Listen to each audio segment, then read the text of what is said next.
ಹರೇ ಶ್ರೀನಿವಾಸ. ಶ್ರೀ ವಾದಿರಾಜರು ರಚಿಸಿರುವಂಥ ಪಂಚೀಕರಣ ಆಟದ ಮುಂದುವರೆದ ಭಾಗ. ನಾವು ನಿನ್ನಿನ ವಿಡಿಯೋದೊಳಗೆ ಎಲ್ಲ ಸಂಪೂರ್ಣ ಸೃಷ್ಟಿಯನ್ನು ಹೇಗೆ ಮಾಡಬೇಕು ಅನ್ನೋದನ್ನು ತಿಳ್ಕೊಂಡಿದ್ವಿ.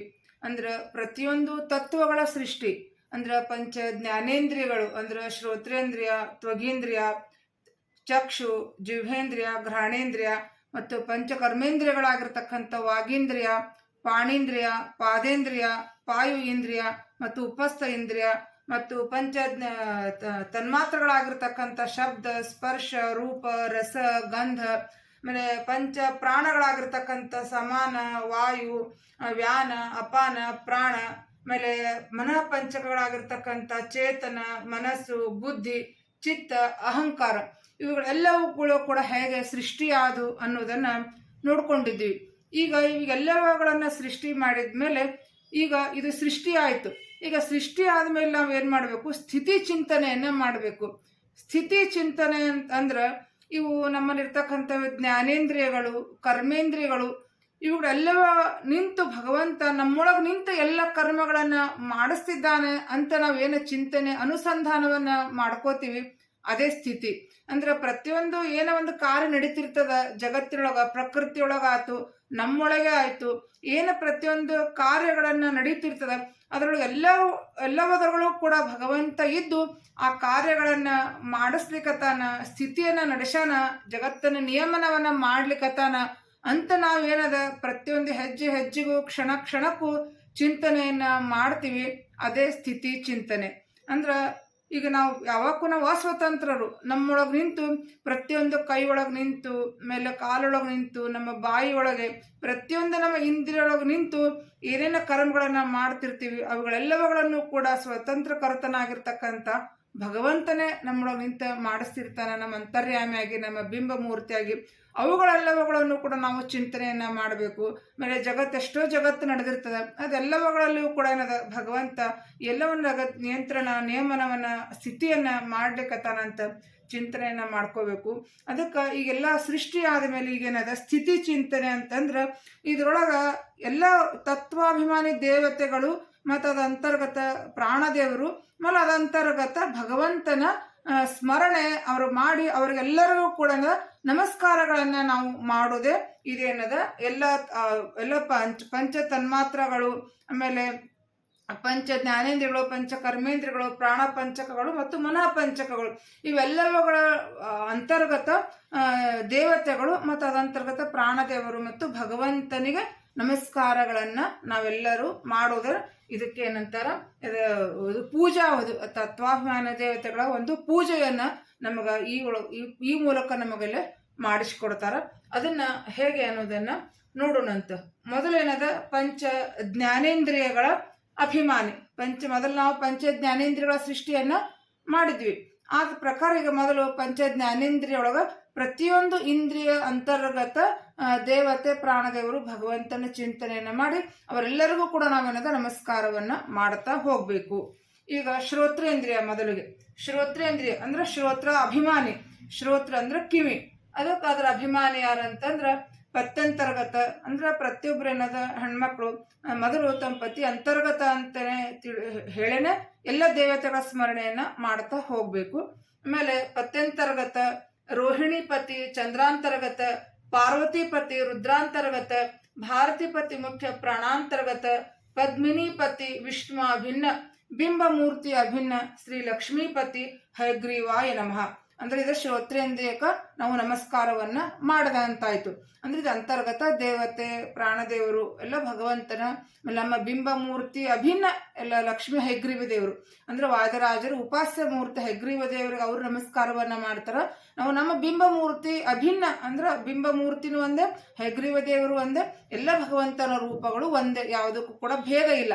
ಅದಕ್ಕೆ ಈ ರೀತಿ ನಾವು ಒಂದು ಚಿಂತನೆಯನ್ನ ಮಾಡ್ತಾ ನಮಸ್ಕಾರವನ್ನ ಮಾಡ್ತಾ ಪ್ರತಿಯೊಂದು ಇಂದ್ರಿಯಗಳಿಗೂ ಕೂಡ ನಾವು ಪ್ರತಿಯೊಂದು ತತ್ವಕ್ಕೂ ಕೂಡ ನಮಸ್ಕಾರವನ್ನ ಮಾಡ್ತಾ ಹೋಗ್ಬೇಕು. ಮುಂದೆ ಈಗ ತ್ವಗೇಂದ್ರಿಯ ಮೇಲೆ ತ್ವಗ್ ಅಭಿಮಾನಿ, ಪತ್ಯಂತರ್ಗತ ನಾಸಿಕಾಧಿಪತಿ, ಅಹಂಕಾರಿಕ ಪ್ರಾಣಾಂತರ್ಗತ, ಪಾರ್ವತಿಪತಿ ರುದ್ರಾಂತರ್ಗತ, ಭಾರತಿಪತಿ ಮುಖ್ಯ ಪ್ರಾಣಾಂತರ್ಗತ, ಕಮಲಾಲಯಪತಿ ಮಧುಸೂದನಾಭಿನ್ನ, ಬಿಂಬಮೂರ್ತಿ ಅಭಿನ್ನ ಶ್ರೀ ಲಕ್ಷ್ಮೀಪತಿ ಹೈಗ್ರೀವಾಯ ನಮಃ ತೊಗೇಂದ್ರಿ ಆಯ್ತು. ಮುಂದ ಚಕ್ಷು. ಚಕ್ಷು ಅಂದ್ರೆ ಕಣ್ಣು.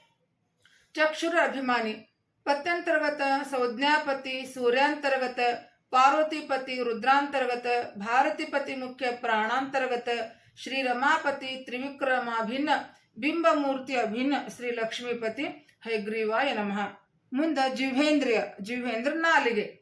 ಜಿಹ್ವಾಭಿಮಾನಿ ಪತ್ಯಂತರ್ಗತ ಭಾಗೀರಥಿಪತಿ ವರುಣಾಂತರ್ಗತ ಪಾರ್ವತಿಪತಿ ರುದ್ರಾಂತರ್ಗತ ಭಾರತಿಪತಿ ಮುಖ್ಯ ಪ್ರಾಣಾಂತರ್ಗತ ವೃಷಾಕಪಿಪತಿ ವಾಮನಾಭಿನ್ನ ಬಿಂಬಮೂರ್ತಿ ಅಭಿನ್ನ ಶ್ರೀ ಲಕ್ಷ್ಮೀಪತಿ ಹೈಗ್ರೀವಾಯ ನಮಃ.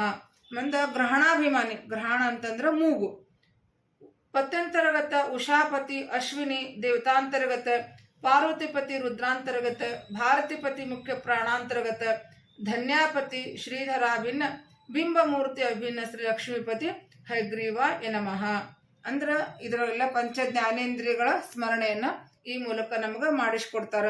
ಅಂದ್ರೆ ನಮ್ಮ ಪತಿ ಅಂತರ್ಗತನಾಗಿರ್ತಕ್ಕಂಥ ತತ್ವಾಭಿಮಾನಿ ದೇವತೆಗಳು, ಆಮೇಲೆ ಅದರ ಅಂತರ್ಗತ ಕೇಶವಾದಿ 24 ರೂಪಗಳ ಚಿಂತನೆಯನ್ನ ಮಾಡಿಸಿ, ಅದರ ಅಂತರ್ಗತ ಭಗವಂತನ ರೂಪಗಳ ಈ ರೀತಿ ಎಲ್ಲರ ಚಿಂತನೆಯನ್ನು ಅಂತರ್ಗತನಾಗಿ ನಮಗೆ ಈ ಮೂಲಕ ವಾದಿರಾಜರು ನಮಗೆ ಮಾಡಿಸ್ಕೊಡ್ತಾರ. ಮುಂದೆ ಪಂಚಕರ್ಮೇಂದ್ರಿಯಗಳು. ಮುಂದೆ ಪಂಚ ಜ್ಞಾನೇಂದ್ರಿಯಗಳಾದ್ಮೇಲೆ ಅಂದ್ರೆ ಪಂಚಕರ್ಮೇಂದ್ರಿಯಗಳ ಸೃಷ್ಟಿ ಆಗ್ತದೆ. ಅದಕ್ಕೆ ಇವರ ಅಭಿಮಾನಿ ತತ್ವಾಭಿಮಾನಿ ದೇವತೆಗಳ ಸ್ಮರಣೆಯನ್ನು ಈ ಮೂಲಕ ಮಾಡಿಸ್ತಾರ. ಮುಂದೆ ಪಂಚಕರ್ಮೇಂದ್ರಿಯಗಳ ಅಭಿಮಾನಿ. ಮೊದಲೇನದು ವಾಗಭಿಮಾನಿ. ವಾಗೇಂದ್ರಿಯ. ಇದು ವಾಗ್ ಅಂತಂದ್ರೆ ಬಾಯಿ, ಮಾತಾಡೋದು. ಪತ್ಯಂತರ್ಗತ ಸ್ವಾಹ ಸ್ವಧಾಪತಿ ಅಗ್ನಿ ಅಂತರ್ಗತ ಶಚಿಪತಿ ಇಂದ್ರಾಂತರ್ಗತ ಭಾರತಿಪತಿ ಮುಖ್ಯ ಪ್ರಾಣಾಂತರ್ಗತ ಬುದ್ಧಿಪತಿ ವೃಷಿಕೇಶ ಅಭಿನ್ನ ಬಿಂಬಮೂರ್ತಿ ಅಭಿನ್ನ ಲಕ್ಷ್ಮೀಪತಿ ಹೈಗ್ರೀವಾಯ ನಮಃ. ಮುಂದ ಪಾಣಿ ಅಭಿಮಾನಿ. ಪಾಣಿ ಅಂತಂದ್ರ ಹಸ್ತ, ಕೈಯ. ಹಸ್ತಕ್ಕ ಪಾಣಿ ಅಂತ ಕರೀತಾರ. ಅದಕ್ಕೆ ಪತ್ಯಂತರ್ಗತ ಪ್ರಸೂತಿಪತಿ ದಕ್ಷಾಂತರ್ಗತ ಶಚಿಪತಿ ಇಂದ್ರಾಂತರ್ಗತ ಭಾರತಿಪತಿ ಮುಖ್ಯ ಪ್ರಾಣಾಂತರ್ಗತ ಯಜ್ಞಾಪತಿ ಪದ್ಮನಾಭಾಭಿನ್ನ ಬಿಂಬಮೂರ್ತಿ ಅಭಿನ್ನ ಲಕ್ಷ್ಮೀಪತಿ ಹಯಗ್ರೀವಾಯ ನಮಃ. ಮುಂದ ಪಾದಾಭಿಮಾನಿ. ಪಾದ. ಆಮೇಲೆ ಪತ್ಯಂತರ್ಗತ ಪತ್ನಿ ಸಮೇತ ಜಯಂತಾಂತರ್ಗತ ಶಚಿಪತಿ ಇಂದ್ರಾಂತರ್ಗತ ಭಾರತಿಪತಿ ಮುಖ್ಯ ಪ್ರಾಣಾಂತರ್ಗತ ಇಂದಿರಾಪತಿ ದಾಮೋದರಾಭಿನ್ನ ಬಿಂಬಮೂರ್ತಿ ಅಭಿನ್ನ ಶ್ರೀ ಲಕ್ಷ್ಮೀಪತಿ ಹೈಗ್ರೀವಾಯ ನಮಃ. ಮುಂದ ಪಾಯು ಅಭಿಮಾನಿ. ಪತ್ಯಂತರ್ಗತ ಪತ್ನಿ ಸಮೇತ ಮಿತ್ರ ನಾಮಕ ಸೂರ್ಯಾಂತರ್ಗತ ಶಚಿಪತಿ ಇಂದ್ರಾಂತರ್ಗತ ಭಾರತಿಪತಿ ಮುಖ್ಯ ಪ್ರಾಣಾಂತರ್ಗತ ಹಿರಣ್ಯಾಪತಿ ಸಂಕರ್ಷಣಾಭಿನ್ನ ಬಿಂಬಮೂರ್ತಿ ಅಭಿನ್ನ ಶ್ರೀ ಲಕ್ಷ್ಮೀಪತಿ ಹೈಗ್ರೀವಾಯ ನಮಃ. ಮೇಲೆ ಉಪಸ್ಥ ಅಭಿಮಾನಿ. ಪತ್ಯಂತರ್ಗತ ಶತರೂಪಾಪತಿ ಸ್ವಯಂಭೂ ಮನ್ವಂತರ್ಗತ ಶಚಿಪತಿ ಇಂದ್ರಾಂತರ್ಗತ ಭಾರತಿಪತಿ ಮುಖ್ಯ ಪ್ರಾಣಾಂತರ್ಗತ ಹರಿಣಿಪತಿ ವಾಸುದೇವಾಭಿನ್ನ ಬಿಂಬಮೂರ್ತಿ ಅಭಿನ್ನ ಶ್ರೀ ಲಕ್ಷ್ಮೀಪತಿ ಹೈಗ್ರೀವಾಯ ನಮಃ. ಈ ರೀತಿ ಪಂಚಕರ್ಮೇಂದ್ರಿಯಗಳ ಸ್ಮರಣೆಯನ್ನ ಮಾಡಿಸ್ತಾರ. ಮುಂದೆ ಪಂಚ ತನ್ಮಾತ್ರಗಳ ಸ್ಮರಣೆ. ಪಂಚ ತನ್ಮಾತ್ರಗಳ ಅಭಿಮಾನಿ. ಮೊದಲು ಶಬ್ದ. ಶಬ್ದಾಭಿಮಾನಿ. ಪತ್ಯಂತರ್ಗತ ತಾರಾಪತಿ ಬೃಹಸ್ಪತಿ ಪ್ರಾಣಾಂತರ್ಗತ ವಾರುಣಿಪತಿ ಶೇಷಾಂತರ್ಗತ ಭಾರತೀಪತಿ ಮುಖ್ಯ ಪ್ರಾಣಾಂತರ್ಗತ ಸತ್ಯಾಪತಿ ಪ್ರದ್ಯುಮ್ನಾಭಿನ್ನ ಬಿಂಬಮೂರ್ತಿ ಅಭಿನ್ನ ಶ್ರೀ ಲಕ್ಷ್ಮೀಪತಿ ಹೈಗ್ರೀವಾಯ ನಮಃ. ಮುಂದ ಸ್ಪರ್ಶ. ಸ್ಪರ್ಶಾಭಿಮಾನಿ. ಪತ್ಯಂತರ್ಗತ ಸ್ಪರ್ಶಾಧಿಪತಿ ಅಪಾನ ವಾಯು ಅಂತರ್ಗತ ವಾರುಣಿಪತಿ ಶೇಷಾಂತರ್ಗತ ಭಾರತಿಪತಿ ಮುಖ್ಯ ಪ್ರಾಣಾಂತರ್ಗತ ನಿತ್ಯಾಪತಿ ಅನಿರುದ್ಧಾಭಿನ್ನ ಬಿಂಬಮೂರ್ತಿ ಅಭಿನ್ನ ಶ್ರೀ ಲಕ್ಷ್ಮೀಪತಿ ಹೈಗ್ರೀವಾಯ ನಮಃ. ಮುಂದ ರೂಪ. ರೂಪಾಭಿಮಾನಿ. ಪತ್ಯಂತರ್ಗತ ವ್ಯಾನಾಂತರ್ಗತ ವಾರುಣಿಪತಿ ಶೇಷಾಂತರ್ಗತ ಭಾರತಿಪತಿ ಮುಖ್ಯ ಪ್ರಾಣಾಂತರ್ಗತ ಆನಂದಾಪತಿ ಪುರುಷೋತ್ತಮಾಭಿನ್ನ ಬಿಂಬಮೂರ್ತಿ ಅಭಿನ್ನ ಶ್ರೀ ಲಕ್ಷ್ಮೀಪತಿ ಹೈಗ್ರೀವಾಯ ನಮಃ. ಮುಂದ ರಸ. ರಸಾಭಿಮಾನಿ. ಪತ್ಯಂತರ್ಗತ ಉದಾನಾಂತರ್ಗತ ವಾರುಣಿಪತಿ ಶೇಷಾಂತರ್ಗತ ಭಾರತಿಪತಿ ಮುಖ್ಯ ಪ್ರಾಣಾಂತರ್ಗತ ಪ್ರಜ್ಞಾಪತಿ ಅಧೋಕ್ಷಜಾಭಿನ್ನ ಬಿಂಬಮೂರ್ತಿ ಅಭಿನ್ನ ಶ್ರೀ ಲಕ್ಷ್ಮೀಪತಿ ಹೈಗ್ರೀವಾಯ ನಮಃ. ಮುಂದ ಗಂಧ. ಗಂಧಾಭಿಮಾನಿ. ಪತ್ಯಂತರ್ಗತ ಗಂಧಾಧಿಪತಿ ಸಮಾನ ವಾಯುವಂತರ್ಗತ ವಾರುಣಿಪತಿ ಶೇಷಾಂತರ್ಗತ ಭಾರತಿಪತಿ ಮುಖ್ಯ ಪ್ರಾಣಾಂತರ್ಗತ ಸುಖಾಪತಿ ನಾರಸಿಂಹಾಭಿನ್ನ ಬಿಂಬಮೂರ್ತಿ ಅಭಿನ್ನ ಶ್ರೀ ಲಕ್ಷ್ಮೀಪತಿ ಹೈಗ್ರೀವಾಯ ನಮಃ. ಇದು ಪಂಚ ತನ್ಮಾತ್ರಗಳ ಎಲ್ಲ ಸ್ಮರಣೆಯನ್ನ ಮಾಡಿಸ್ಕೊಟ್ರು. ಮುಂದೆ ಪಂಚ ಪ್ರಾಣಗಳ ಸ್ಮರಣೆ. ಮುಂದೆ ಸಮಾನ. पत्यंतर्गत द्युनामक भारतीपति समान वायुवंतर्गत भारतीपति मुख्य प्राणांतर्गत श्री लक्ष्मीपति नारायणाभिन्न बिंब मूर्ति अभिन्न श्री लक्ष्मीपति हयग्रीवाय नमः मुंद उदान पत्यंतर्गत पृथ्वीनामक भारतीपति उदान वायुवंतर्गत भारतीपति मुख्य प्राणांतर्गत मायापति वासुदेवाभिन्न बिंब मूर्ति अभिन्न श्री लक्ष्मीपति हयग्रीवाय नमः मुंद व्यान पत्यंतर्गत दिग्नामक भारतीपति व्यान वायुवंतर्गत भारतीपति मुख्य प्राणांतर्गत जयापति संकर्षणाभिन्न बिंब मूर्ति अभिन्न श्री लक्ष्मीपति हयग्रीवाय नमः मुंद अपान वांग नामक पत्यंतर्गत वांग नामक भारतीपति अपान वायुवंतर्गत भारतीपति मुख्य प्राणांतर्गत कृतिपति प्रद्युम्नाभिन्न बिंब मूर्ति अभिन्न श्री लक्ष्मीपति हयग्रीवाय नमः मुंद प्राण पत्यंतर्गत विद्युत नामक भारतीपति प्राण वायुवंतर्गत भारतीपति मुख्य प्राणांतर्गत शांतापति अनिरुद्धाभिन्न बिंब मूर्ति अभिन्न श्री लक्ष्मीपति हयग्रीवाय नमः ಮುಂದ ಮನಃ ಪಂಚಕಗಳ ಸ್ಮರಣೆಗಳನ್ನು ಮೊದಲನೇದಾಗಿ ಅಂತಃಕರಣ ಚೇತನ ಮೊದಲೇದ್ದು ಚೇತನ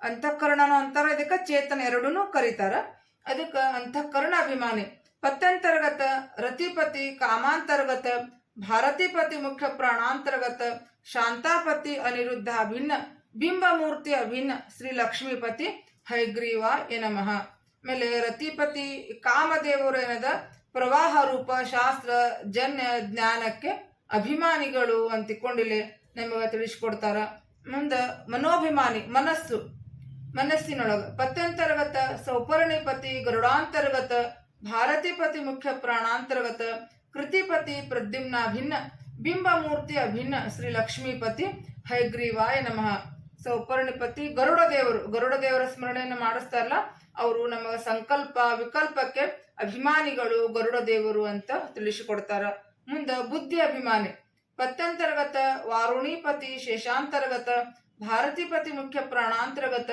ಜಯಾಪತಿ ಸಂಕರ್ಷಣಾಭಿನ್ನ ಬಿಂಬ ಮೂರ್ತಿ ಅಭಿನ್ನ ಶ್ರೀ ಲಕ್ಷ್ಮೀಪತಿ ಹಯಗ್ರೀವಾಯ ನಮಃ ವಾರುಣಿಪತಿ ಶೇಷದೇವರೇನದ ನಿಶ್ಚಯ ಜ್ಞಾನಕ್ಕೆ ಅಭಿಮಾನ ಶೇಷದೇವರ ಅನುಗ್ರಹ ಇತ್ತಂದ್ರೆ ನಮಗ ಜ್ಞಾನ ಸಿಗ್ಬೇಕಂದ್ರೆ ಶೇಷದೇವರ ಅನುಗ್ರಹ ಬೇಕು ಅದಕ್ಕೆ ಜ್ಞಾನಕ್ಕೆ ಶೇಷದೇವರು ಅಭಿಮಾನಿಗಳು ಅಂತ ತಿಳಿಸಿಕೊಡ್ತಾರ ಮುಂದೆ ಚಿತ್ತಾಭಿಮಾನಿ ಪತ್ಯಂತರ್ಗತ ಶಚಿಪತಿ ಇಂದ್ರಾಂತರ್ಗತ ಭಾರತೀಪತಿ ಮುಖ್ಯ ಪ್ರಾಣಾಂತರ್ಗತ ಮಾಯಾಪತಿ ವಾಸುದೇವಾಭಿನ್ನ ಬಿಂಬ ಮೂರ್ತಿ ಅಭಿನ್ನ ಶ್ರೀ ಲಕ್ಷ್ಮೀಪತಿ ಹಯಗ್ರೀವಾಯ ನಮಃ ಶಚಿಪತಿ ಇಂದ್ರದೇವರೇನದ ಮನಃಪೂರ್ವಕ ಸ್ಮರಣೆಗೆ ಅಭಿಮಾನಿ ಯಾಕಂದ್ರೆ ಇಂದ್ರದೇವರು ಭಗವಂತ ಮನಸ್ಸಿನಿಂದ ಹುಟ್ಟಿದವರು ಅದಕ್ಕೆ ಇಂದ್ರದೇವರೇನದ ನಮ್ಮ ಮನಸ್ಸಿಗೆ ಒಳ್ಳೆ ನಮಗ ವಿಚಾರಗಳು ಬರ್ಬೇಕಂತಂದ್ರ ಇಂದ್ರದೇವರು ಅದಕ್ಕೆ ಅಭಿಮಾನಿಗಳು ಅಂತಿಕೊಂಡು ತಿಳಿಸಿಕೊಡ್ತಾರ ಮುಂದೆ ಅಹಂಕಾರಕ್ಕೆ ಅಭಿಮಾನಿ ಪತ್ಯಂತರ್ಗತ ಪಾರ್ವತೀಪತಿ ರುದ್ರಾಂತರ್ಗತ ಭಾರತೀಪತಿ ಮುಖ್ಯ ಪ್ರಾಣಾಂತರ್ಗತ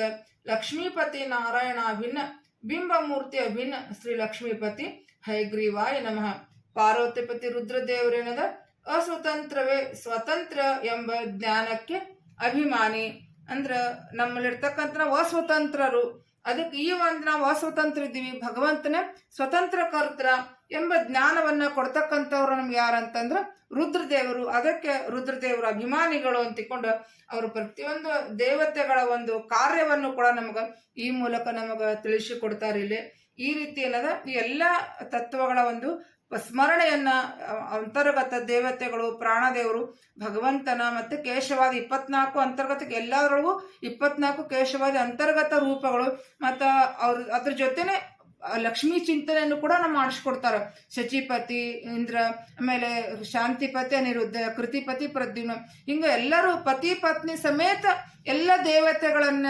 ಪ್ರಾಣದೇವರನ್ನ ಭಗವಂತನ ಪತ್ನಿ ಸಮೇತ ಎಲ್ಲರ ಚಿಂತನೆಯನ್ನ ಎಲ್ಲರ ಸ್ಮರಣೆಯನ್ನ ಮಾಡಿ ಎಲ್ಲರಿಗೂ ಕೂಡ ನಮಗ ಈ ಮೂಲಕ ವಾದಿರಾಜರು ನಮಗ ನಮಸ್ಕಾರವನ್ನ ಮಾಡಿಸ್ತಾರ ಈ ಮೂಲಕವಾಗಿ ಮುಂದೇನದ ಇಂದ್ರಿಯಗಳ ವ್ಯಾಪಾರಗಳನ್ನ ತಿಳಿಸ್ತಾರೆ ಈ ಎಲ್ಲ ಇಂದ್ರಿಯಗಳೆಲ್ಲ ಏನು ಸೃಷ್ಟಿ ಆಯ್ತಲ್ಲ ಇವು ಯಾವ ರೀತಿ ವ್ಯಾಪಾರವನ್ನ ಮಾಡ್ತಾರ ಯಾವ ರೀತಿ ನಮ್ಮೊಳಗ ಕ್ರಿಯೆ ನಡೀತದ ಅನ್ನೋದನ್ನ ಹೇಳ್ತಾರ ಇಂದ್ರಿಯಗಳ ವ್ಯಾಪಾರ ಇದೇನದ ಇಲ್ಲಿ ಅಂತಃಕರಣ ಏನದಲ್ಲ ಇದೇ ಒಂದು ಅಂತಃಕರಣ. ಮೊದಲೇ ಆಕಾಶ ತತ್ವದೊಳಗೆ ಬರ್ತದ ಅದು. ಇದೇ ಒಂದು ಅಂತಃಕರಣ ಏನದ, ಇದು ಸಮಾನ ವಾಯು ತತ್ವವನ್ನು ಕೂಡಿಕೊಂಡು ಆಮೇಲೆ ಶ್ರೋತ್ರೇಂದ್ರಿಯದಿಂದ ಶಬ್ದವನ್ನು ಕೇಳಿಕೊಂಡು ವಾಕ್ನಿಂದ ಮಾತನಾಡುತ್ತದೆ. ಅಂದ್ರೆ ಇವೆಲ್ಲ ಇಂದ್ರಿಯಗಳು ಈ ರೀತಿ ವ್ಯಾಪಾರವನ್ನು ಮಾಡ್ತವೆ. ಅಂತಃಕರಣ ವಾಯು ತತ್ವವನ್ನ ಕೂಡಿಕೊಂಡು ಶ್ರೋತ್ರೇಂದ್ರಿಯದಿಂದ ಶಬ್ದವನ್ನು ಕೇಳಿಕೊಂಡು ಆಮೇಲೆ ಶಬ್ದ ಅಂದ್ರೆ ಕೇಳಕತ್ತ ಶಬ್ದವನ್ನ ಕೇಳಿಸಿ ನಮ್ದು ವಾಕ್ನಿಂದ ಮಾತನಾಡುತ್ತದೆ ಅಂತಿಕೊಂಡು ಎಲ್ಲ ಈ ತತ್ವಗಳು ಏನು ಕಾರ್ಯ ಮಾಡ್ತದೆ ಅದನ್ನ ತಿಳಿಸಿಕೊಡ್ತಾರ. ಮುಂದೇನದ ಮನಸ್ಸು. ಇದೇ ಒಂದು ಅಂತಃಕರಣ ಮನಸ್ತತ್ವದಿಂದ ಕೂಡಿಕೊಂಡು ಉದಾನ ವಾಯು ತತ್ವವನ್ನು ಕೂಡಿಕೊಂಡು ತ್ವಕ್ನಿಂದ ಸ್ಪರ್ಶವನ್ನು ಮಾಡಿ ಪಾಣಿಯಿಂದ ಕೆಲಸ ಮಾಡುತ್ತದೆ. ಇದು ಮನಸ್ಸು ಏನೇನು ಕಾರ್ಯ ಮಾಡ್ತದೆ ಎಲ್ಲ ಇಂದ್ರಿಯಗಳ ಜೊತೆ ಕೂಡಿಕೊಂಡು ಮನಸ್ಸು ವಾಯುತತ್ವ ಉದಾನ ವಾಯು ತತ್ವನ ಕೂಡಿಕೊಂಡು ತ್ವಕ್ನಿಂದ ಏನ್ ಮಾಡ್ತದ ಸ್ಪರ್ಶ ಮಾಡಿ ಪಾಣಿಯಿಂದ ಏನದ ಕೆಲಸವನ್ನ ಮಾಡುತ್ತದೆ. ಈ ರೀತಿ ಒಂದು ಇದು ವ್ಯಾಪಾರ ಇಂದ್ರಿಯಗಳ ವ್ಯಾಪಾರವನ್ನು ತಿಳಿಸಿಕೊಡ್ತಾರ. ಮುಂದ ಇದೇ ಒಂದು ಅಂತಃಕರಣ ಬುದ್ಧಿಯಿಂದ ಕೂಡಿಕೊಂಡು ವ್ಯಾನವಾಯು ತತ್ವವನ್ನು ಕೂಡಿಕೊಂಡು ಚಕ್ಷುವಿನಿಂದ ನೋಡಿ ಪಾದದಿಂದ ನಡೆಯುತ್ತದೆ. ಆಮೇಲೆ ಮುಂದ ಇದೇ ಒಂದು ಅಂತಃಕರಣ ಅಪಾನ ವಾಯು ತತ್ವವನ್ನು ಕೂಡಿಕೊಂಡು ಜೀವೇಂದ್ರಿಯದಿಂದ ರಸ ಸ್ವೀಕಾರ ಮಾಡಿ ಪಾಯುವಿನಿಂದ ಮಲ ವಿಸರ್ಜನೆ ಮಾಡುತ್ತದೆ. ಇವ್ಯಾವ್ಯಾವ ಕಾರ್ಯಗಳ ಮಾಡ್ತಾವ ಇಂದ್ರಿಯಗಳು. ಪಾಯು ಅಂದ್ರೆ ಮಲ ವಿಸರ್ಜನೆ ಮಾಡುವಂತ ಒಂದು ಇಂದ್ರಿಯ. ಈ ರೀತಿ ಚಿತ್ತ ಅಪಾನವಾಯು ಜಿಹ್ವೇಂದ್ರಿಯ ರಸ ಹಿಂಗೆಲ್ಲ ಕೂಡಿಕೊಂಡು ಏನೇನು ಕೆಲಸವನ್ನ ಮಾಡ್ತದ ಅನ್ನೋದನ್ನ ತಿಳಿಸಿಕೊಡ್ತಾರ. ಆಮೇಲೆ ಇದೇ ಒಂದು ಅಂತಃಕರಣ ಅಹಂಕಾರದಿಂದ ಕೂಡಿಕೊಂಡು ಪ್ರಾಣವಾಯು ತತ್ವದಿಂದ ಕೂಡಿಕೊಂಡು ನಾಸಿಕೇಂದ್ರಿಯದಿಂದ ಗಂಧ ಸ್ವೀಕಾರ ಮಾಡಿ ಉಪಸ್ಥ ತತ್ವದಿಂದ ಉಪಸ್ಥ ಇಂದ್ರಿಯದಿಂದ ಆನಂದವನ್ನು ಅನುಭೋಗಿಸುವುದು. ಈ ರೀತಿ ಏನದ ಎಲ್ಲ ತತ್ವಗಳು ಏನದ ಎಲ್ಲ ಇಂದ್ರಿಯಗಳ ವ್ಯಾಪಾರ ಈ ರೀತಿ ವ್ಯಾಪಾರವನ್ನ ಮಾಡ್ತಾವ ಅಂತ ತಿಳ್ಕೊಂಡು ನಾವು ಈ ರೀತಿ ಇದ್ರ ಮೇಲೆ ಸ್ಪರ್ಶ ಮಾಡ್ತಾ ಇದರಲ್ಲಿ ನಾವು ಓದ್ತಾ ಇದು ಒಳಗ ಅನುಸಂಧಾನ ಚಿಂತನೆ ಮಾಡ್ತಾ ಸ್ಪರ್ಶ ಮಾಡ್ತಾ ಹೋಗ್ಬೇಕು. ಇದೇನದ ಎಲ್ಲ ಇಂದ್ರಿಯಗಳ ವ್ಯಾಪಾರಗಳನ್ನ ಈ ಮೂಲಕ ತಿಳಿಸಿಕೊಡ್ತಾರ. ಮುಂದೇನದ ಇನ್ನ ಇದೆಲ್ಲ ಪಂಚಭೂತಗಳಾದವಲ್ಲ ಇದರ ಮೂಲಕ ಏನದ ದೇವರಿಗೆ ಏನದ ಮಹಾಪೂಜೆಯನ್ನ ಮಾಡ್ತಾರ. ಪ್ರತಿಯೊಂದು ತತ್ವಗಳ ಮೂಲಕ ಅಂದ್ರ ಆಪ ತೇಜ ಪೃಥ್ವಿ ವಾಯು ಆಕಾಶ ಇವೆಲ್ಲದರ ಮೂಲಕ ಭಗವಂತನಿಗೆ ಇದು ಮಹಾಪೂಜೆ ಅಂತೆ, ದೊಡ್ಡ ಪೂಜೆ. ಅಂದ್ರೆ ಈಗ ನಾವು ವ್ಯಾಪ್ತೋಪಾಸಕರ ಅಂತ ಹೇಳ್ತೀವಿಲ್ಲ, ಭಗವಂತನ ಸೃಷ್ಟಿಯೊಳಗೆ ನಾವು ಏನ್ ನೋಡ್ತೀವಿ ಅದರ ಮೂಲಕ ಭಗವಂತನಿಗೆ ಏನ ಪೂಜೆ ಮಾಡ್ತೀವಿ, ಅದಕ್ಕೆ ವ್ಯಾಪ್ತೋಪಾಸನೆ ಅಂತ ಕರೀತಾರೆ. ಈ ರೀತಿ ಈ ತತ್ವಗಳ ಮೂಲಕ ಭಗವಂತನಿಗೆ ಯಾವ ರೀತಿ ಪೂಜೆಯನ್ನ ಮಾಡಬೇಕು ಅನ್ನೋದನ್ನ ಇಲ್ಲಿ ಹೇಳ್ತಾರ. ಪಂಚ ಮಹಾಭೂತದಿಂದ ದೇವರ ಮಹಾಪೂಜೆ ದಿಕ್ಕೊಂಡು ಹೇಳ್ತಾರ. ಮೊದಲು ಏನ್ ಮಾಡ್ತಾರ, ಭಗವಂತನಿಗೇನು ಅಭಿಷೇಕವನ್ನ ಮಾಡ್ತಾರ. ಅದಕ್ಕೆ ಇಲ್ಲಿ ಅಭಿಷೇಕ ಯಾವ ಮೂಲಕ ಮಾಡ್ತಾರಂದ್ರ ನಂದು ತತ್ವ ಯಾವ್ದಂತಂದ್ರ ಅಂದ್ರ ರಸ ಅಂದ್ರೆ ನೀರಿನ ಮೂಲಕ ಭಗವಂತನ ಅಭಿಷೇಕ ಮಾಡ್ತೀವಿ. ಅದಕ್ಕೆ ಮೊದಲು ಅಪ್ಪನಿಂದ ಭಗವಂತನಿಗೆ ಅಭಿಷೇಕವನ್ನ ಮಾಡ್ತಾರ. ಅದು ಯಾವ ರೀತಿ ಅನ್ನೋದನ್ನ ಇಲ್ಲಿ ಹೇಳ್ತಾರ. ಅಪ್ಪಭೂತದಲ್ಲಿದ್ದಂತಹ ನಮ್ಮಲ್ಲಿದ್ದಂತಹ ಸರ್ವತ್ರ ವ್ಯಾಪ್ತನಾದಂತಹ ಸುಶೀಲಾಪತಿ ಶ್ರೀಹರಿ ಪತ್ಯಂತರ್ಗತ ಶ್ರೀ ಪರಮಾತ್ಮನು ಒಂದು ಎಂದು ತಿಳಿಯೋಣವೇ. ಭಾರತಿಪತಿ ಮುಖ್ಯ ಪ್ರಾಣಾಂತರ್ಗತ ಬಿಂಬಮೂರ್ತಿ ಅಭಿನ್ನ ಶ್ರೀ ಲಕ್ಷ್ಮೀಪತಿ ಹಯಗ್ರೀವ ದೇವರಿಗೆ ಅಭಿಷೇಕ ಮಾಡಿಸಿದಂತೆ. ಅಂದ್ರೆ ಹೇಳ್ತಾರೆ ಅಪ್ತತ್ವದ ಮೂಲಕ ನಮ್ಮೊಳಗಿರ್ತಕ್ಕಂಥ ಭಗವಂತ, ಆಮೇಲೆ ಸರ್ವತ್ರ ಹೊರಗಿರ್ತಕ್ಕಂಥ ಭಗವಂತ, ಆಮೇಲೆ ಈ ತತ್ವಗಳಿರ್ತಕ್ಕಂಥ ಭಗವಂತ ಅಂದ್ರೆ ಎಲ್ಲಾನು ಭಗವಂತ ಒಂದನೇ. ಭಗವಂತನ ಯಾವುದೇ ರೂಪಕ್ಕೂ ಕೂಡ ಏನದ ಭೇದ ಇಲ್ಲ. ನಮ್ಮೊಳಗೆ ಬಿಂಬನಾಗಿರ್ತಕ್ಕಂಥ ಭಗವಂತನು ಒಂದೇ. ಆಮೇಲೆ ಈ ತತ್ವದೊಳಗೆ ಇರ್ತಕ್ಕಂಥ ಭಗವಂತನು ಒಂದೇ. ಆಮೇಲೆ ಸರ್ವತ್ರ ವ್ಯಾಪ್ತನಾಗಿರ್ತಕ್ಕಂಥ ಭಗವಂತನು ಒಂದೇ. ಅಂತ ಸರ್ವತ್ರ ವ್ಯಾಪ್ತನಾಗಿರ್ತಕ್ಕಂಥ ಭಗವಂತನಿಗೆ ಈ ಒಂದು ಅಪ್ತತ್ವದ ಮೂಲಕ, ಅಂದ್ರೆ ರಸ ನೀರು, ಈ ತತ್ವದ ಮೂಲಕ ಏನಾಗಿರೋದು ಭಗವಂತನಿಗೆ ಏನದ ಅಭಿಷೇಕ ಮಾಡಿಸಿದಂತೆ. ಈ ಲಕ್ಷ್ಮೀಪತಿ ಹೆಗ್ರೀವ ದೇವರಿಗೆ ಅಂದ್ರೆ ವಾದಿರಾಜರು ಅವರ ಉಪಾಸ್ಯ ಮೂರ್ತಿ ಹೆಗ್ರೀವ ದೇವರಿಗೆ ಅವರ ಇಟ್ಕೊಂಡೇನೆ ಅವ್ರ ಸ್ಮರಣೆಯನ್ನ ಮಾಡ್ತಾರ. ಹಂಗ ನಾವು ಕೂಡ ನಮ್ಮ ಬಿಂಬ ಮೂರ್ತಿ ಅಂತ ತಿಳ್ಕೊಂಡು ಅಭಿನ್ನ ನಮ್ಮ ಬಿಂಬ ಯಾರಿದ್ದಾರಂತ ನಮಗೆ ಗೊತ್ತಿರುವುದಿಲ್ಲ, ಅದನ್ನ ಬಿಂಬ ಮೂರ್ತಿ ಅಂತ ಅನುಸಂಧಾನ ಇಟ್ಕೋಬೇಕು ಅಷ್ಟೇ. ಅದಕ್ಕೆ ನಮ್ಮ ಬಿಂಬ ಮೂರ್ತಿ ಅಭಿನ್ನ ನಮ್ಮ ಬಿಂಬ ಮೂರ್ತಿಗೂ ಹಯಗ್ರೀವ ದೇವರಿಗೂ ಕೂಡ ಏನದ ಯಾವುದೇ ಭೇದ ಇಲ್ಲ, ಒಂದೇನೆ. ಆದ್ರೆ ನಮ್ಗೆ ಗೊತ್ತಿರುವುದಿಲ್ಲ. ಆದ್ರೆ ಆ ರೀತಿ ಚಿಂತನೆಯನ್ನ ನಾವು ಮಾಡಬೇಕು. ಬಿಂಬ ಮೂರ್ತಿ ಅಭಿನ್ನ ಲಕ್ಷ್ಮೀಪತಿ ಹಯಗ್ರೀವ ದೇವರಿಗೆ ಏನದ ಅಭಿಷೇಕ ಮಾಡಿಸಿದಂತೆ, ಈ ಆಪ್ತತ್ವದ ಮೂಲಕ ಏನದ ಅಭಿಷೇಕವನ್ನ ಭಗವಂತನಿಗೆ ಮಾಡಿಸಿದಂತೆ ಅಂತ ಹೇಳ್ತಾರ. ಮುಂದ ಅಭಿಷೇಕ ಆಗೋಣ ಭಗವಂತನಿಗೆ ಏನದ ನಾವೇನ್ ಮಾಡೋದು, ದೀಪ ಹಚ್ಚಬೇಕು. ಯಾವ್ದ್ರ ಮೂಲಕ ದೀಪ ಹಚ್ಚಬೇಕು ಅಂತಂದ್ರ ಇದು ತೇಜ ತತ್ವ. ತೇಜ ಅಂತಂದ್ರ ಅಗ್ನಿಯಿಂದನೇ ನಾವು ಭಗವಂತನಿಗೆ ದೀಪವನ್ನ ಹಚ್ತೀವಿ.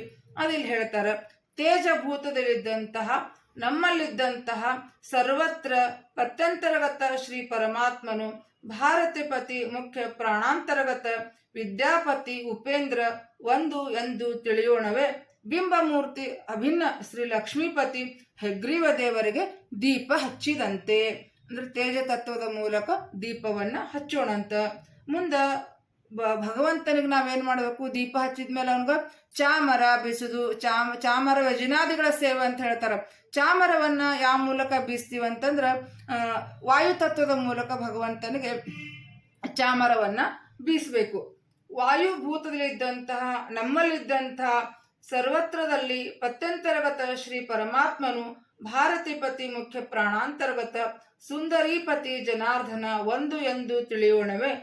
ಶ್ರೀ ಲಕ್ಷ್ಮೀ ಬಿಂಬಮೂರ್ತಿ ಅಭಿನ್ನ ಶ್ರೀ ಲಕ್ಷ್ಮೀಪತಿ ಹಯಗ್ರೀವ ದೇವರಿಗೆ ಚಾಮರ ವ್ಯಜನಾದಿಗಳ ಸೇವಾ ಸಮರ್ಪಣೆ ಮಾಡಿದಂತೆ. ಇದೆಲ್ಲ ವಾಯು ತತ್ವದ ಮೂಲಕ ಏನದ ಭಗವಂತನಿಗೆ ನಾವು ಚಾಮರ ವ್ಯಜನಾದಿಗಳ ಸೇವೆಯನ್ನ ಮಾಡೋಣಂತ, ಈ ಸೇವಾ ಸಮರ್ಪಣೆಯನ್ನ ಮಾಡಿದಂಗ. ಮುಂದ ಭಗವಂತನಿಗೆ ನೈವೇದ್ಯ ಸಮರ್ಪಣೆ ಮಾಡಬೇಕು. ಚಾಮರ ವ್ಯಜನಾದಿ ಆದ್ಮೇಲೆ ನೈವೇದ್ಯ ಆದ ಮೂಲಕ ಅಂದ್ರೆ ಪೃಥ್ವಿ ತತ್ವದ ಮೂಲಕ ನೈವೇದ್ಯವನ್ನ ಸಮರ್ಪಣೆಯನ್ನ ಮಾಡಬೇಕು. ಅದನ್ನ ಹೇಳ್ತಾರ, ಪೃಥ್ವೀಭೂತದಲ್ಲಿದ್ದಂತಹ ನಮ್ಮಲ್ಲಿದ್ದಂತಹ ಸರ್ವತ್ರ ಪತ್ಯಂತರ್ಗತ ಶ್ರೀ ಪರಮಾತ್ಮನು ಭಾರತಿಪತಿ ಮುಖ್ಯ ಪ್ರಾಣಾಂತರ್ಗತ ಸುಲಕ್ಷಣಾಪತಿ ಶ್ರೀ ಕೃಷ್ಣ ಒಂದು ಎಂದು ತಿಳಿಯೋಣವೇ. ದೇವರು ಸೃಷ್ಟಿ ಮಾಡಿದಂಥ ಯಾವತ್ತು ಶುದ್ಧ ಪದಾರ್ಥಗಳನ್ನು ಬಿಂಬಮೂರ್ತಿ ಅಭಿನ್ನ ಶ್ರೀ ಲಕ್ಷ್ಮೀಪತಿ ಹಯಗ್ರೀವ ದೇವರಿಗೆ ನೈವೇದ್ಯ ಸಮರ್ಪಣೆ ಮಾಡಿದಂತೆ. ಅಂದ್ರೆ ಪೃಥ್ವಿಯೊಳಗ ನಾವೆಲ್ಲ ಬೆಳಿತಿರ್ತೀವಿ ಎಲ್ಲ ಧಾನ್ಯಗಳನ್ನ, ಆ ಮೂಲಕ ಭಗವಂತನಿಗೆ ನಾವೇನದು ನೈವೇದ್ಯ ಪೃಥ್ವಿ ತತ್ವದ ಮೂಲಕ ನೈವೇದ್ಯವನ್ನು ಸಮರ್ಪಣೆಯನ್ನ ಮಾಡಿದಂತೆ. ಮುಂದ ನೈವೇದ್ಯ ಆಗುಣ ಭಗವಂತನಿಗೆ ಏನದ ಶಂಖ ಘಂಟಾದಿಗಳ ನಾದಗಳನ್ನು ಮೂಲಕ ಭಗವಂತನಿಗೆ ಏನದ ಸಮರ್ಪಣೆಯನ್ನ ಮಾಡಬೇಕು. ಸ್ತೋತ್ರ, ಶಂಖ, ಘಂಟ, ನಾವು ಸ್ತೋತ್ರ ಪಾರಾಯಣ ಮಾಡ್ತಿರ್ತೀವಿ. ಶಂಖ, ಘಂಟೆಗಳ ಮೂಲಕ, ಈ ಝಾಂಗ್ಟಿ ಎಲ್ಲದರ ಮೂಲಕ ಏನದ ಭಗವಂತನಿಗೆ ಸೇವೆಯನ್ನ ಮಾಡಬೇಕು. ಅದು ಯಾವ ಮೂಲಕ ಮಾಡ್ಬೇಕಂದ್ರೆ ಆಕಾಶದ ಮುಖ್ಯವಾಗಿರ್ತಕ್ಕಂಥ ಗುಣ ಏನಂದ್ರೆ ಶಬ್ದ. ಅದಕ್ಕೆ ಆಕಾಶ ಭೂತಲಿದ್ದ ಇಟ್ಟುಕೊಂಡು ಭಗವಂತನಿಗೆ ಶಬ್ದ ಸಮರ್ಪಣೆ ಅಂದ್ರೆ ಶಂಖ, ಘಂಟೆ, ಝಾಂಗ್ಟಿ, ಸ್ತೋತ್ರ ಪಠಣೆ ಇವುಗಳೆಲ್ಲವೂ ಕೂಡ ಆಕಾಶ ತತ್ವದ ಮೂಲಕ ಮಾಡಬೇಕು. ಅದು ಹೇಳ್ತಾರ, ಆಕಾಶ ಭೂತದಲ್ಲಿದ್ದಂತಹ ನಮ್ಮಲ್ಲಿದ್ದಂತಹ ಸರ್ವತ್ರ ಪತ್ಯಂತರ್ಗತ ಶ್ರೀ ಪರಮಾತ್ಮನು ಭಾರತಿಪತಿ ಮುಖ್ಯ ಪ್ರಾಣಾಂತರ್ಗತ ಸುಗಂಧಾಪತಿ ಅಚ್ಯುತ ಒಂದು ಎಂದು ತಿಳಿಯೋಣವೇ. ಶ್ರೀ ಬಿಂಬಮೂರ್ತಿ ಅಭಿನ್ನ ಶ್ರೀ ಲಕ್ಷ್ಮೀಪತಿ ಹಯಗ್ರೀವ ದೇವರಿಗೆ ಶಂಖ, ಘಂಟಾದಿ, ಸ್ತೋತ್ರಾದಿಗಳು ಸಮರ್ಪಣೆ ಮಾಡಿದಂತೆ. ಹಿಂಗ ಭಗವಂತನಿಗೆ ಏನದ ಆಕಾಶ ತತ್ವದ ಮೂಲಕ ಏನದ ಶಂಖ, ಘಂಟೆ ಮೇಲೆ ಸ್ತೋತ್ರಗಳ ಸಮರ್ಪಣೆಯನ್ನ ನಾವು ಮಾಡಿದಂಗ. ಅಂದ್ರೆ ಎಲ್ಲಾ ತತ್ವಗಳ ಮೂಲಕ ನಾವೇನದ ಭಗವಂತನಿಗೆ ಈ ಮೂಲಕ ಪೂಜೆಯನ್ನ ಮಾಡೋದಂತಿಕೊಂಡು ಈ ಮೂಲಕ ಇಲ್ಲಿ ತಿಳಿಸಿಕೊಡ್ತಾರ. ಈ ರೀತಿ ಒಂದು ವ್ಯಾಪ್ತೋಪಾಸನೆಯನ್ನ ನಮಗ್ ಹರಿಕಥಾಮೃತ ಸಾರದೊಳಗ 5ನೇ ಸಂಧಿ ವಿಭೂತಿ ಸಂಧಿಗಳೊಳಗ ಒಂದ್ 2-3 ಪದ್ಯದೊಳಗ ನಮ್ಗ ದಾಸರು ತಿಳಿಸಿಕೊಡ್ತಾರ. ಬಾಂಧಳವೆ ಮೊದಲಾದ ಒಂದೊಂದರಲ್ಲಿ ಪೂಜಾಸು ಸಾಧನ ವೆಂದೆನಿಸಿ ಪದಾರ್ಥಗಳು ಬಗೆ ನೂತನದಿ ಸಂದಣಿಸಿಕೊಂಡು ವಿಧಾನಕ್ಕೆ ತಂದಿನುತು ಚಿಂತಿಸಿ ಸದಾ ಗೋವಿಂದನ ಅರ್ಚಿಸಿ ನೋಡು ನಲಿ ದಾಡು ಕೊಂಡಾಡು ಅಂತಿಕೊಂಡು ಹೇಳ್ತಾರ.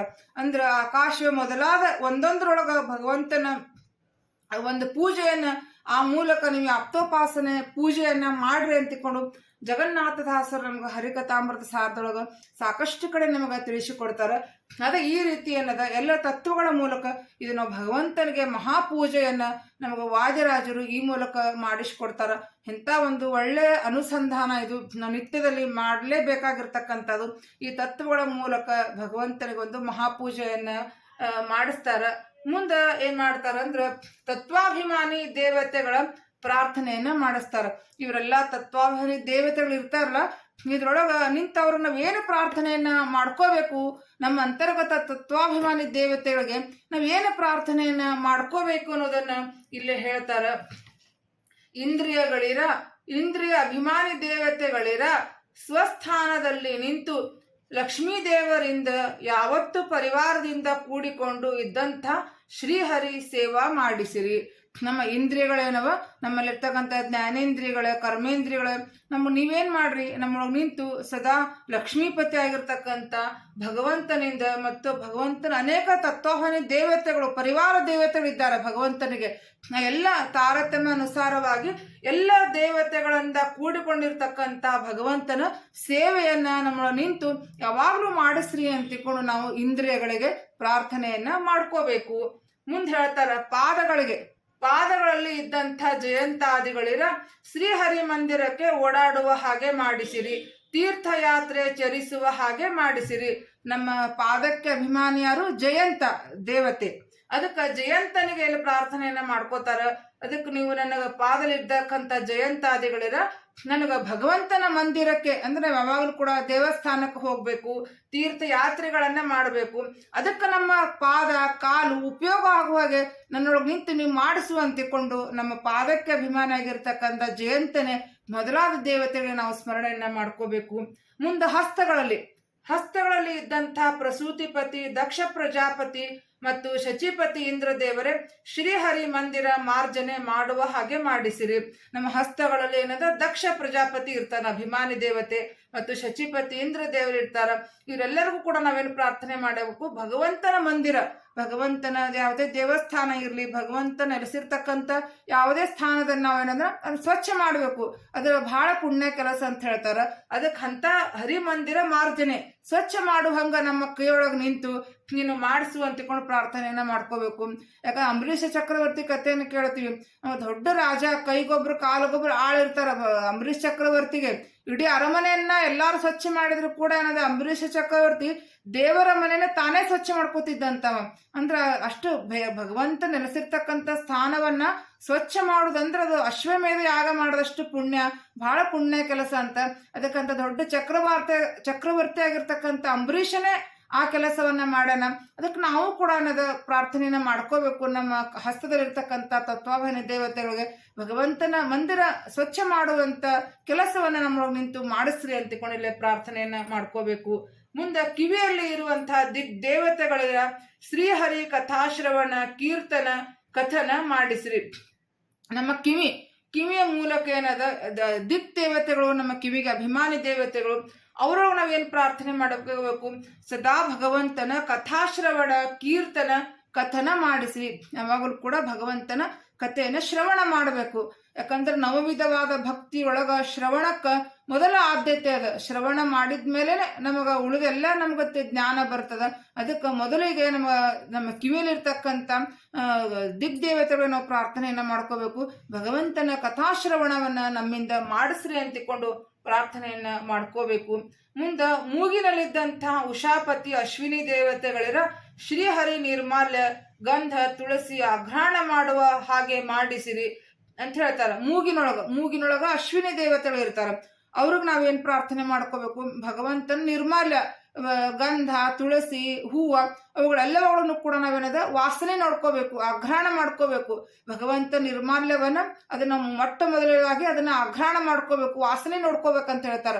ಹಂಗ ಅಶ್ವಿನಿ ದೇವತೆಗಳ ಪ್ರಾರ್ಥನೆಯನ್ನ ಮಾಡ್ಕೋಬೇಕು. ಭಗವಂತನ ನಿರ್ಮಾಲ್ಯ ತುಳಸಿ ಗಂಧ ಇವುಗಳೆಲ್ಲವುಗಳನ್ನು ಕೂಡ ಅಘ್ರಾಣ ನಮ್ಮೊಳಗೆ ನಿಂತು ವಾಸನೆಯನ್ನ ಮಾಡಿಸ್ರಿ ಅಂತಿಕೊಂಡು ನಾವು ಮೂಗಿನ ಅಂತರ್ಗತ ಅಶ್ವಿನಿ ದೇವತೆಗಳ ಪ್ರಾರ್ಥನೆಯನ್ನ ಮಾಡ್ಕೋಬೇಕು.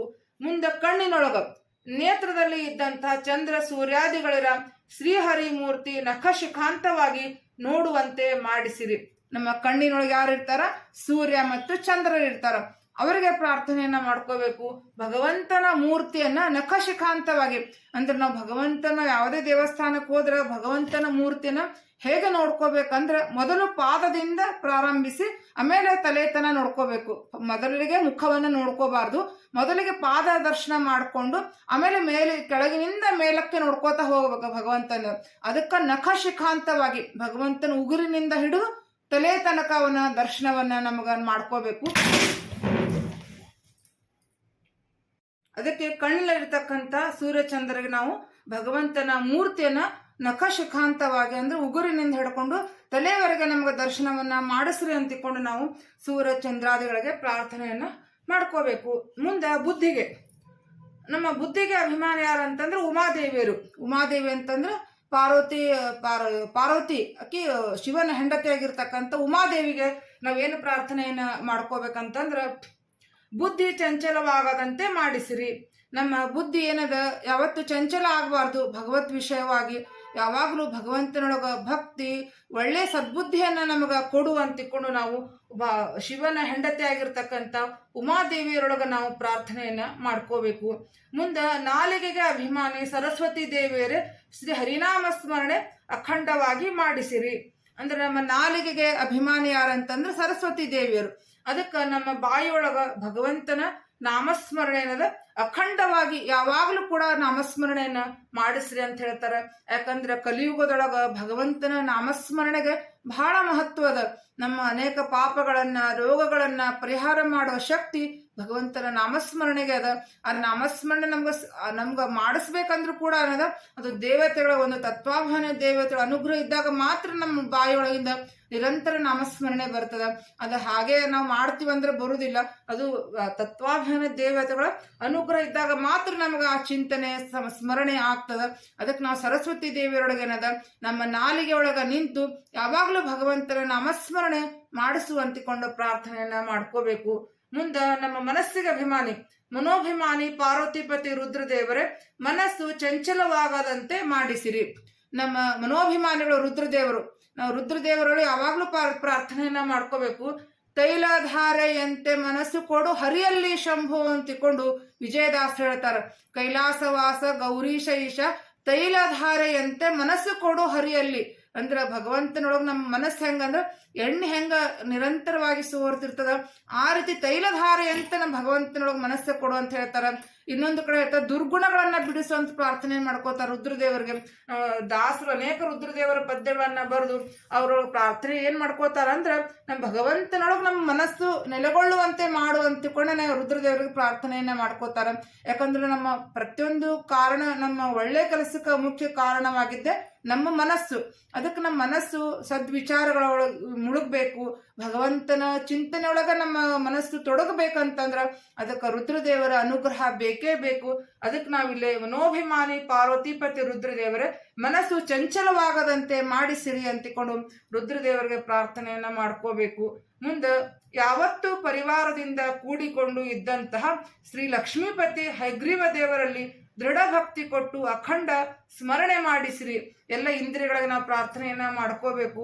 ಎಲ್ಲ ಪರಿವಾರದಿಂದ ಕೂಡಿಕೊಂಡಿರ್ತಕ್ಕಂಥ ಆ ಭಗವಂತನ ಲಕ್ಷ್ಮೀಪತಿ ಹೈಗ್ರೀವ ದೇವರಲ್ಲಿ ನಮ್ಗೇನದ ಭಗವಂತನಲ್ಲಿ ನಮ್ಗೇನದ ಯಾವಾಗ್ಲೂ ದೃಢವಾದ ಭಕ್ತಿಯನ್ನು ಕೊಟ್ಟು ನಮ್ಗೆ ಸ್ಮರಣೆ ಮಾಡಿಸ್ರಿ, ಅಖಂಡ ಸ್ಮರಣೆಯನ್ನ ಮಾಡಿಸ್ರಿ ಅಂತಾನೆ ನಾವು ಪ್ರಾರ್ಥನೆ ಮಾಡ್ಕೋಬೇಕು. ಭಕ್ತಿ ಏನದ ಚಂಚಲವಾಗಬಾರ್ದು. ಈ ಕ್ಷಣಕ್ಕಿತ್ತು ಇನ್ನೊಂದು ಕ್ಷಣಕ್ಕೆ ಇರಬಾರ್ದು. ಆಮೇಲೆ ನಮ್ಮ ಆಸೆ ಈಡೇರಿದಾಗ ಮಾತ್ರ ಭಗವಂತನಲ್ಲಿ ಭಕ್ತಿ ಮಾಡ್ಬೇಕು. ನಮ್ಗೇನಾದ್ರೂ ಕಷ್ಟ ಬಂತಂದ್ರ ಭಗವಂತನ ನಮ್ಮನ್ನು ಮರೆಯುವುದು ಇಂಥ ಗುಣ ಇರಬಾರ್ದು. ದೃಢವಾದ ಭಕ್ತಿ ಇರಬೇಕು ಭಗವಂತನಲ್ಲಿ.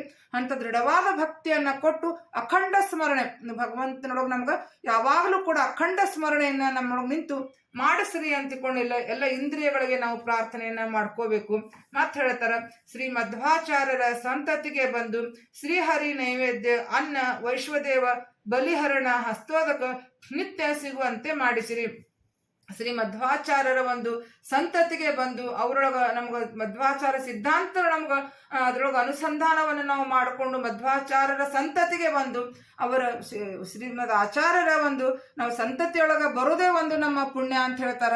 ಅಂತ ಶ್ರೀಮದ್ ಆಚಾರ್ಯರ ಒಂದು ಶಾಸ್ತ್ರದ ನಮ್ಗ ಅಧ್ಯಯನ ಮಾಡ್ಕೋಬೇಕು. ಅವ್ರು ಹೇಳಿರ್ತಕ್ಕಂಥ ತತ್ವಗಳನ್ನ ನಾವು ಇದೆಲ್ಲ ಶ್ರೀಮದ್ ಆಚಾರ್ಯರ ಒಂದು ತತ್ವಗಳನ್ನ ಇವೆಲ್ಲ ಈ ರೀತಿ ಒಂದು ತತ್ವಗಳನ್ನು ತಿಳಿಸಿಕೊಟ್ಟವರೇ ನಮ್ಗ ಶ್ರೀಮದ್ ಆನಂದ ತೀರ್ಥರು. ಅದಕ್ಕೆ ಅವರ ಸಂತತಿಯೊಳಗೆ ನಾವು ಮತ್ತೊಮ್ಮೆ ಬಂದು ಇನ್ನೊಮ್ಮೆ ಎಷ್ಟೇ ಜನ್ಮ ಎತ್ತಿದ್ರು ಕೂಡ ಶ್ರೀ ಮಧ್ವಾಚಾರ್ಯರ ಸಂತತಿಗೆ ನಾವು ಬರಬೇಕು. ನಮಗೆ ಯಾವಾಗಲೂ ಕೂಡ ಶ್ರೀಹರಿ ನೈವೇದ್ಯ, ಭಗವಂತನ ನೈವೇದ್ಯ, ಮೇಲೆ ಅನ್ನ, ವೈಶ್ವದೇವ, ಬಲಿಹರಣ, ಹಸ್ತೋದಕ ಇವ ನಿತ್ಯ ಕೂಡ ನಾವು ಇದನ್ನ ಸೇವನೆಯನ್ನ ಮಾಡಬೇಕು. ಭಗವಂತನ ನೈವೇದ್ಯದಿಂದ ನಾವು ನಮ್ಮ ದೇಹ ಮನಸ್ಸು ಶುದ್ಧವಾಗಬೇಕು.